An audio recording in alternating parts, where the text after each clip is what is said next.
नमस्कार, जन टीवी देख रहे हैं आप। मैं श्वेता शर्मा आपके साथ। खबरों की शुरुआत से पहले एक नजर डालेंगे अभी की हेडलाइंस पर। 38वें राष्ट्रीय खेलों का समापन के बाद सीएम आवास पहुंचा शुभंकर मौली। सीएम ने किया स्वागत, कहा मौली की सक्रियता ने सबका दिल जीता।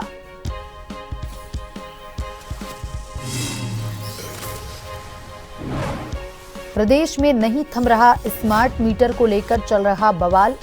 ऊर्जा आर सचिव मीनाक्षी सुंदरम ने दी सफाई, कहा ये योजना केंद्र की तरफ से सभी राज्यों के लिए। हरिद्वार रुड़की विकास प्राधिकरण की अवैध कॉलोनियों पर कार्रवाई। भगवानपुर क्षेत्र में कई अवैध कॉलोनियों पर चला एचआरडीए का पीला पंजा। भूमाफियों में हड़कंप।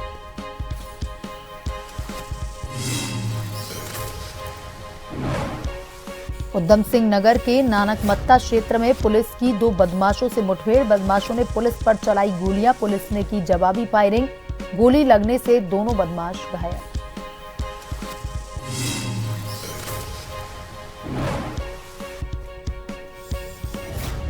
उत्तराखंड के कई जिलों में बदला मौसम का मिजाज। फिर लौटी ठंड, कई इलाकों में हल्की बारिश। केदार घाटी के हिमालयी क्षेत्रों में हुई बर्फबारी।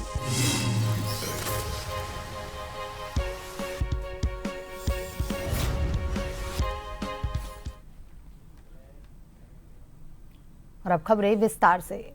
आगामी विधानसभा के बजट सत्र को लेकर के अहम बैठक आज होने जा रही है। देहरादून विधानसभा में ये अहम बैठक होगी।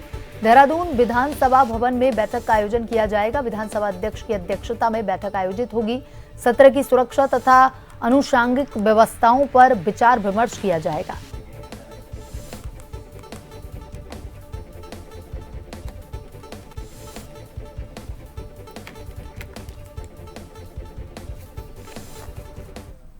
और इसी खबर पर ज्यादा जानकारी के साथ हमारे संवाददाता शैलेंद्र पांडे फोन लाइन पर जुड़ चुके हैं। शैलेंद्र, आज बजट सत्र को लेकर के अहम बैठक होने जा रही है, कितने मायने हैं इस बैठक के? क्या कुछ खास इस बैठक में रहने वाला है?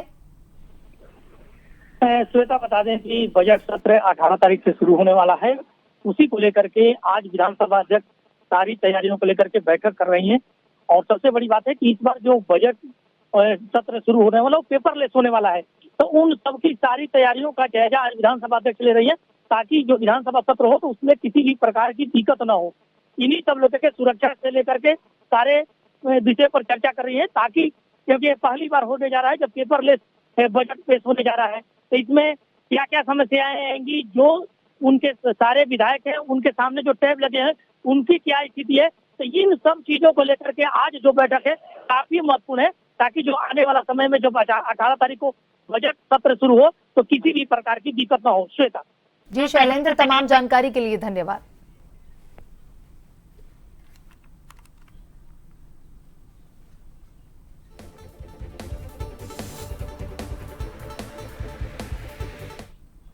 उत्तराखंड में 38वें राष्ट्रीय खेलों का समापन हो गया है, जिसके बाद मुख्य केंद्र रहा शुभंकर मौली सीएम आवास पर पहुंचा। मुख्यमंत्री ने सीएम आवास में मौली का स्वागत किया और इस दौरान सीएम धामी ने कहा कि राष्ट्रीय खेल के दौरान मौली की सक्रियता ने सबका दिल जीतने का कार्य किया। उत्तराखंड का राज्य पक्षी मोनाल की विशिष्टता से देश भर के लोग परिचित हुए।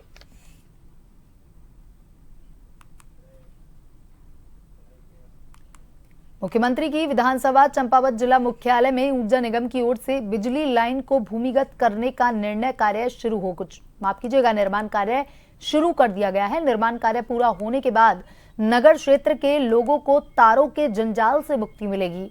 पूजा अर्चना के बाद ऊर्जा निगम की ओर से निर्माण कार्य शुरू कर दिया गया। यूपीसीएल की ओर से 17.56 करोड़ की लागत से चंपावत मुख्यालय में नगर और ब्लॉक में बिजली की लाइनें भूमिगत किया जाना है, जिसके लिए टेंडर प्रक्रिया पूरी होने के बाद निर्माण कार्य शुरू कर दिया गया है। नगर क्षेत्र में बिजली लाइनों को भूमिगत होने से तारों के जंजाल से राहत मिलेगी। बरसात के दिनों में आंधी तूफान के दौरान तारों के आपस में चिपकने का खतरा और टूटने का खतरा भी कम हो जाएगा। साथ ही लाइन क्षतिग्रस्त होने से बिजली कटौती की समस्याएं भी कम होंगी। वहीं नगर के सौंदर्य में भी सुधार होगा। अधिक भीड़भाड़ वाले क्षेत्रों में सुरक्षा बढ़ाने में मदद मिलेगी। आप जो हमारा जो प्रोजेक्ट है 17 करोड़ 56 लाख का है और उसमें हमारा 4 किलोमीटर 11 की भी और 4 किलोमीटर एलटी का कार्य करना है। और ये कार्य हमारा स्टार्ट हो चुका है। आप देखेंगे PWD ऑफिस से जो गोरल चौड़ है मैदान में, वहाँ हमारा 1.5 किलोमीटर होना है। और हमारा वो है रिलायंस मार्ट से GIC चौक तक हमारा 1.5 किलोमीटर होना है। और 1 किलोमीटर जो सेक्शन हमारा जो है कनल गाँव में, वहाँ होना है। और इस काम को करने के बाद जो हमारी 11 की LT लाइन जो तारों का जंजाल है, उससे वो लोगों को मुक्ति मिल जाएगी और सुविधा रहेगा। कालसी स्थित प्रभागीय वन अधिकारी भूमि संरक्षण वन प्रभाग कार्यालय पर शुक्रवार से कार्य बहिष्कार कर धरने पर बैठे वन आरक्षी संघ ने अपनी विभिन्न लंबित मांगों को लेकर प्रदर्शन एवं नारेबाजी की।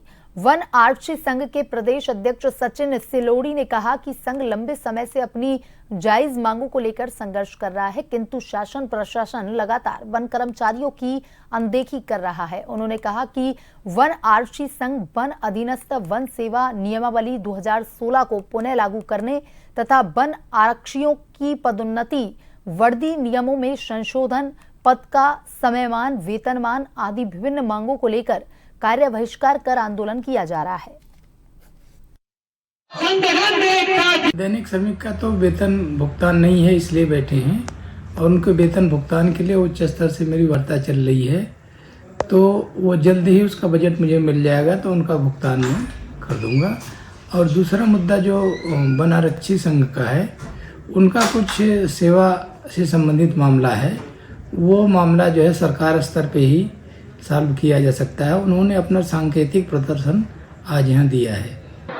देखिए सर, विगत कई वर्षों से हमारी वन आरक्षियों की, वन पीठाधिकारियों की मांगें लंबी चली आ रही हैं, लेकिन आज तक शासन या हमारे उच्च अधिकारियों द्वारा लगातार हमारी मांगों की अनदेखी करते आए हुए।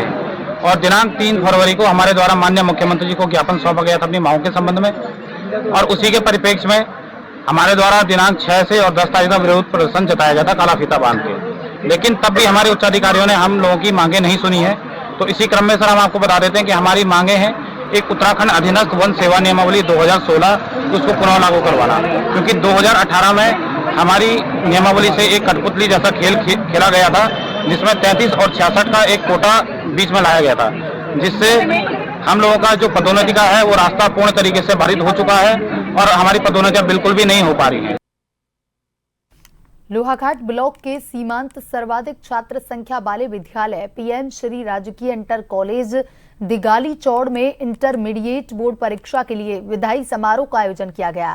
प्रधानाचार्य डॉक्टर सुधाकर जोशी की अध्यक्षता एवं शिक्षक नीरज नाथ के संचालन में आयोजित कार्यक्रम में कक्षा 11वीं की छात्राओं द्वारा तिलक लगाकर बोर्ड परीक्षार्थियों का स्वागत किया गया। छात्रा पूजा बोहरा, प्रिया, नंदनी, दीपा, ऐश्वर्या ने विदाई गीत प्रस्तुत की। परीक्षा प्रभारी व्रजेश सिंह ढेक ने विद्यार्थियों से बोर्ड परीक्षा से संबंधित महत्वपूर्ण जानकारियां साझा की। शिक्षक सुशील जोशी, ज्योति राणा एवं प्रीति सक्सेना ने गीत के माध्यम से विद्यार्थियों को शुभकामनाएं दी। प्रधानाचार्य डॉक्टर जोशी ने विद्यार्थियों से लक्ष्य प्राप्ति हेतु कठिन परिश्रम करने की बात कही। जो कि राजकीय विद्यालयों में सर्वाधिक छात्र संख्या वाला हमारा विद्यालय है, आज बोर्ड परीक्षार्थियों के लिए विदाई समारोह का आयोजन किया गया, जिसमें पूर्व कक्षा के द्वारा 12th के विद्यार्थियों को भावभीनी विदाई दी गई। छात्राओं ने विभिन्न रंगारंग कार्यक्रम प्रस्तुत की गई, साथ ही छात्राओं द्वारा विदाई गीत भी प्रस्तुत किया गया। परीक्षा प्रभारी ब्रजेश ढेक जी द्वारा विद्यार्थियों को बोर्ड परीक्षा से संबंधित महत्वपूर्ण टिप्स दिए गए। उत्तराखंड बोर्ड की जो परिषदीय परीक्षाएं हैं वो 21 फरवरी से हाई स्कूल की और 22 फरवरी से इंटरमीडिएट की आरंभ हो रही हैं। खबर जनपद उधम सिंह नगर केलाखेड़ा के रामनगर से है, जहां पर पूर्व कैबिनेट मंत्री क्षेत्रीय विधायक अरविंद पांडे द्वारा रोड का शिलान्यास किया गया। आपको बता दें कि केलाखेड़ा के पास रामनगर में वर्षों पुरानी सड़क का क्षेत्रीय विधायक अरविंद पांडे और कुलविंदर सिंह किंदा के कर कमलों द्वारा शुभारंभ हुआ। वहीं रामनगर की जनता ने विधायक अरविंद पांडे का फूल मालाओं से स्वागत किया, धन्यवाद दिया। साथ ही कहा कि वर्षों से सरकारें आती रहीं पर किसी नेता ने इस पर ध्यान नहीं दिया। गदरपुर विधायक अरविंद पांडे द्वारा रोड का शुभारंभ हुआ, वहीं रामनगर की जनता ने विधायक का धन्यवाद दिया।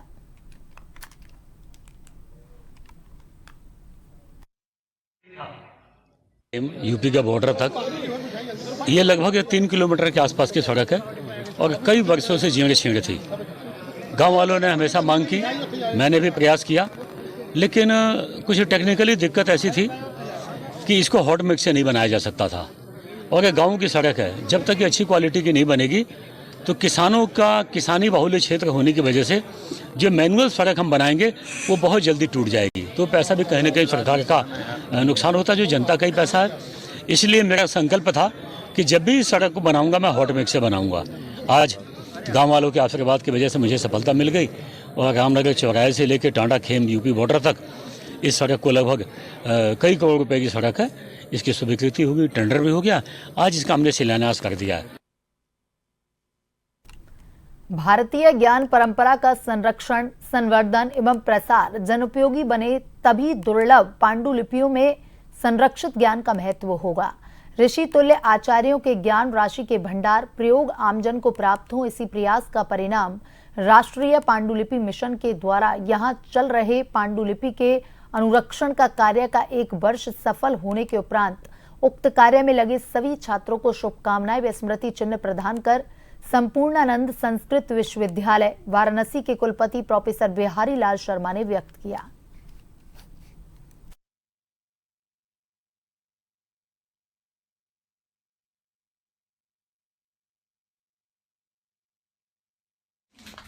तो राष्ट्रीय पांडुलिपि मिशन के सौजन्य से, उनके सहयोग से और पांडुलिपि मिशन के निदेशक श्रीमान प्रोफेसर अनिर्वाण दास जी के नेतृत्व में इनकी कुशल टीम ने जिस प्रकार से, जिस प्रतिबद्धता से, जिस समर्पण से, जिस अपनेपन से यहाँ की इस ज्ञान राशि को बचाने के लिए और सरकार के शिव संकल्प को पूरा करने के लिए जो कार्य 1 वर्ष लगातार किया है, आज उस 1 वर्ष की पूर्ति के उपरांत जब हम आत्मावलोकन कर रहे हैं, जब हम उसका निरीक्षण कर रहे हैं, तो हम जहां उस उपलब्धि का हर्ष हमें मिल रहा है, वहीं इस बात को भी हम देख रहे हैं कि हम और क्या अच्छा कर सकते हैं, इसमें और कितनी अच्छी गति दे सकते हैं। तो दोनों तरह की बातें हैं। एक वर्ष के भीतर हमने लगभग 60,000 फोलियो, 1500 ग्रंथों का संरक्षण कार्य किया है। हम इसमें और गति दें, इसको हम कम से कम 5,000 तक ले जाएं 1 वर्ष में। इस प्रकार का हमारा लक्ष्य हम अभी तय कर रहे हैं, ताकि इस पुनीत कार्य को जो सदियों से प्रतीक्षित था उसको और अच्छे से करके ये जो दुर्लभ ज्ञान राशि है इसको जन सामान्य तक पहुंचाने में ये विश्वविद्यालय समर्थ हो सके। इस दृष्टि से आज 1 वर्ष की पूर्ति पर हम आज ये कार्यक्रम मना रहे हैं। उत्तराखंड में लग रहे विद्युत विभाग के स्मार्ट मीटर को लेकर चल रहा बवाल थम नहीं रहा, जिसे लेकर ऊर्जा आर्थ सचिव मीनाक्षी सुंदरम ने सफाई देते हुए कहा कि यह योजना केंद्र सरकार की तरफ से राज्यों के लिए दी गई है। उन्होंने कहा स्मार्ट मीटर लगाने से राज्य में जो उपभोक्ताओं की मीटर रीडिंग को लेकर शिकायत थी वह समाप्त हो जाएगी। ऊर्जा सचिव ने कहा कि राज्य में स्मार्ट मीटर लगाने की टेंडर प्रक्रिया पूरी हो चुकी है। वीआईपी लोगों के घर पर भी स्मार्ट मीटर लग रहे हैं। जब ट्रांसफार्मर मीटर में हमारी 3,349 लग चुके हैं, जो कि जो टोटल लगना है उसके 5.65% है। फीडर में 2,370 लग चुके हैं, जो कि 91.08% है। तो हमने फीडर से स्टार्ट किया, फिर ट्रांसफार्मर पे गए और उपभोक्ताओं में भी पहली चरण में हम लोग घरेलू के बजाय ज्यादा फोकस इंडस्ट्री कमर्शियल में कर रहे हैं, जिसमें कंजम्पशन भी बहुत ज्यादा होता है। अगर आप देखेंगे यूपीसीएल में जो घरेलू उपभोक्ता जितने बिजली उपयोग कर रहे हैं ये केवल 30% है। हमारे 70% जो है कमर्शियल और इंडस्ट्रियल। तो कमर्शियल और इंडस्ट्रियल में 100% अगर हमने लगा दिया है, वही हमारी एक बहुत बड़ी उपलब्धि होगी। ब्रेक के बाद एक बार फिर से आपका स्वागत है। ये बढ़ते हैं खबरों की तरफ। उत्तराखंड के प्रमुख सचिव आर मीनाक्षी सुंदरम ने प्रेस वार्ता करते हुए विधानसभा की बजट सत्र से पहले आर्थिक सर्वेक्षण रिपोर्ट जारी की। उन्होंने कहा कि प्रदेश की जीएसपी ग्रोथ अच्छी हुई है, इसके साथ ही प्रदेश की विकास दर 2024 और 25 में 6.61% संभावित है। जो घरेलू उत्पाद है, सकल घरेलू उत्पाद है स्टेट का, ये 23-24 में हमारा 3,32,000 करोड़, 3,32,000 करोड़ का, ये अब इस साल में जो अनुमानित है वो 3,78,000 करोड़।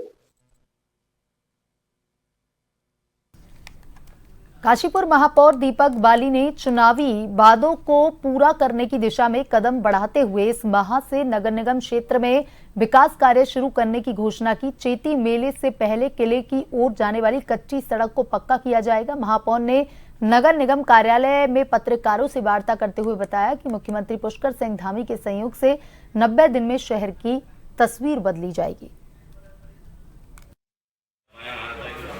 बहुत सारे, मैं कहता हूँ ना कि काशीपुर के आदरणीय जनता में बहुत सारे ऐसे लोग हैं, पहले इसी पर बात कर लेता हूँ, कि जिन्होंने उसका कुछ कमर्शियल बिल्डिंग भी है, कुछ आवासीय भी है, जिन्होंने इसी शुल्क की वजह से अपना दाखिल खारिज नहीं कराया अभी तक, तो वो लोग हाउस टैक्स जबकि देना चाहते हैं, क्योंकि हाउस टैक्स किसी पर 500 रुपये, किसी पर 700 रुपये ये आता है, 1000 रुपये आता है, मान लीजिए।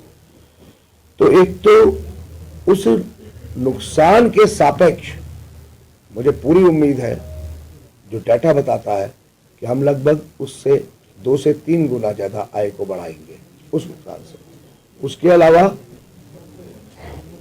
आय किस तरीके से बढ़े नगर निगम की, तो मेरा उसमें सोचना है कि जनता पर बोझ डालकर तो आय नहीं बढ़ाऊंगा। बहुत सारे ऐसे प्रोविजन हैं जिन पर हम अपनी आय बढ़ाएंगे और जनता पर बोझ भी नहीं जाएगा, उस सब पर काम कर रहे हैं। लेकिन जैसे जैसे अब चीजें धरातल पर आनी शुरू होंगी तब मैं आपको इसके बारे में पूरी योजना से बताऊंगा। हरिद्वार रुड़की विकास प्राधिकरण अवैध कॉलोनियों पर लगातार कार्रवाई कर रहा है। प्रशासन ने शुक्रवार को पीरान, कलियर और शनिवार को भगवानपुर क्षेत्र में कई अवैध कॉलोनियों पर HRDA का पीला पंजा चलाया। लगातार हो रही इस कार्रवाई से भूमाफियों में हड़कंप है। प्रशासन का कहना है कि अवैध निर्माण और कॉलोनियों पर जल्द कार्रवाई हो सकती है। दिनों दिन बढ़ती जा रही वनाग्नि की घटनाओं को रोकने के लिए शनिवार को DFO चंपावत नवीन पंत के निर्देश और SDO नेहा सोन के नेतृत्व में लोहाघाट ब्लॉक सभागार में बाराकोट और लोहाघाट क्षेत्र के वन सरपंचों के लिए वनाग्नि सुरक्षा प्रशिक्षण और जागरूकता कार्यक्रम का आयोजन किया गया, जिसमें 165 वन सरपंचों सहित पर्यावरण प्रेमी व वन कर्मियों और पर्यावरण प्रेमियों ने प्रतिभाग किया। गोष्ठी में SDO चंपावत नेहा सोन व वन मित्र सियाली खेत रानी खेत से आए गजेंद्र जोशी के द्वारा सभी वन सरपंचों को जागरूक करते हुए कहा, आज जलवायु परिवर्तन, पेयजल स्रोत व नदियों का सूखना, वनों की अनाधुंध कटान व वनाग्नि है। सरकार के द्वारा वनाग्नि को आपदा घोषित किया गया है। उन्होंने कहा, आज हमें अपने जंगलों को बचाना होगा, जिसमें सबसे बड़ी भूमिका ग्रामीणों की है। के बीच में एक संतुलन जो हमेशा से बना हुआ था, आज वो कहीं ना कहीं बिगड़ गया है। उसी संतुलन को बनाए रखने के लिए, ये जागृत करने के लिए लोगों को ये हमारे द्वारा कार्यशाला आयोजित की गई, जिसे जिला आपदा प्रबंधन प्राधिकरण के सौजन्य से यहाँ पर आयोजित किया गया। और इसमें जो है बाराकोट ब्लॉक और लोहाघाट ब्लॉक के 165 वन पंचायत के सरपंचों ने इसमें प्रतिभाग किया। सार्थक रही है और बहुत अच्छी गैदरिंग थी, और ये पहली बार इतने बड़े स्तर पर लोहाघाट में ये हो रहा है। हमारे इंद्र पाठक जी शीतला से आए हैं और पिछले 20 वर्षों से जो इन्होंने वहाँ पर एक अनुकरणीय पहल करके वहाँ के पूरे मौसम चक्र तक को इन्होंने परिवर्तित कर दिया है वहाँ पर।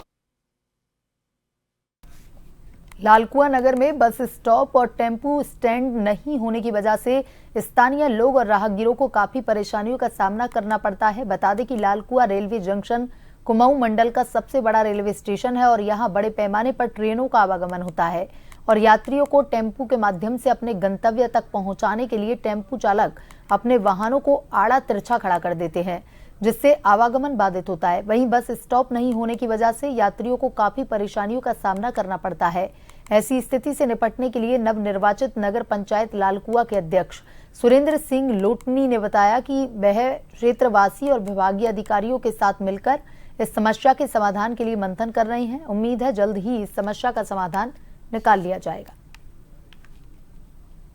देखिए अभी हम इस पे लगे हुए हैं। अभी कुछ दिनों पहले आपको बस स्टॉप के बारे में जानकारी मिली थी, अभी सर्वे भी हुआ है। तो नीचे ट्रांसपोर्ट नगर में और एक यहाँ पर 2 जगहों के लिए सर्वे हुआ है। तो दोनों में से जो बेस्ट जगह है वो थोड़ा लग रही है ठीक-ठाक। अभी कुछ दिनों में शायद इसका निर्णय भी आ जाएगा। तो थोड़ा यहाँ पर ट्रैफिक के लिए थोड़ा हमको निजात तो मिलेगी अगर बस स्टॉप नीचे मिल जाए। टेम्पो स्टैंड की बड़ी दिक्कत, मतलब टेम्पो स्टैंड नहीं होने की वजह से बड़ी समस्या है। क्या कुछ अधिकारी से वार्ता करेंगे आगे से या फिर जिलाधिकारी? हम बिल्कुल इस संबंध में अभी वार्ता करेंगे और हम लोगों ने सोच रखा है कि किसी तरह भी क्या है टेम्पो को कम से कम क्या है ऐसी जगह मिले जहाँ पर उनका कुशल रूप से संचालन हो जाए, और ऐसी इसमें जगह की खोज में लगे हुए हैं, जल्दी इस पर कार्रवाई करेंगे।